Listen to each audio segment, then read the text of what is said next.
ఆపదని ఈశ్వరుడు ఒక్కడే గట్టెక్కించగలడు సుమా. ఆపదని గట్టెక్కించవలసి వస్తే భగవంతుడు చూసేదేది అంటే నువ్వు ఎంత పవిత్రంగా బతికావు.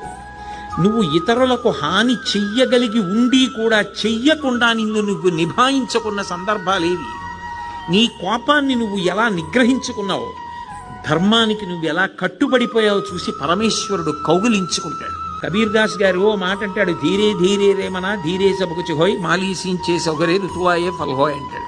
ఇవాళ విత్తనాలు పెట్టి నేను బిందెలు నీళ్లు పోస్తే జామ చెట్టు వచ్చి కాయలు కాస్తుందా? ఇవాళ విత్తనం పెట్టి కొద్ది కొద్దిగా నీళ్లు పోస్తే ఒక 5 ఏళ్ల తర్వాత చెట్టే విరగ కాస్తుంది. ధర్మాన్ని నమ్ముకున్నవాడు పాడవడు.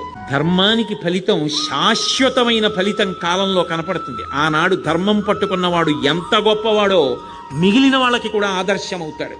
ధర్మం వదిలినవాడు నశించిపోతాడు. అది నిరూపించాడు భాగవతం ప్రారంభంలోనే.